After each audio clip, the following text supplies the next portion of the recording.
Obesity has become a growing problem here in the U.S., and some lawmakers believe it is up to them to solve it. ABC News Channel's Rebekah Thurston is live in Springfield to tell us what one state representative has in mind. Rebekah. Chantello is here at the Capitol that representatives met to speak about health issues facing Illinois children, one of the biggest being obesity. But those representatives came armed with a bill that targets sugary beverages as one of the main culprits in the battle against obesity. Soft drinks, sports drinks, and even some juices, all packed with sugar.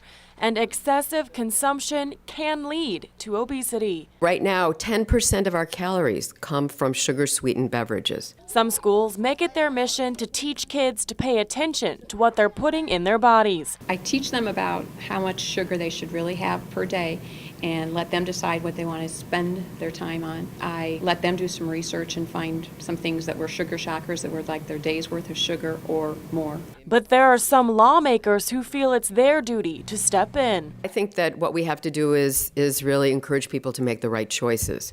And sometimes to encourage them to make the right choices are things that are not as good for them, cost a little more. The way to go about this? A tax. I have a bill out there to tax sugary sweetened beverages.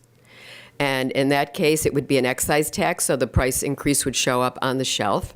So, for example, regular Coke would cost a little more than Diet Coke. The tax would affect any beverages that consist of 50% or more sugar. Representative Gable says this is one way she hopes to help citizens lead healthier lives. Everybody deserves to make their own choices, but let's help them make the right choices. And she's not alone in that thinking. It is a problem. I mean, I have several students that say that they drink 4 or 5 sodas a day, and the amount of sugar that they're consuming is just incredible. So if that would help, I think it would be worthwhile.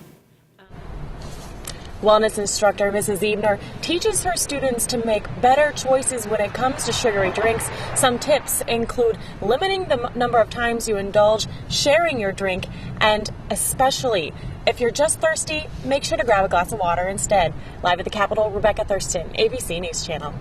Rebekah, thank you. Representative Gable says the new legislation would produce more than $600 million each year for prevention, wellness, and Medicaid services here in the state of Illinois.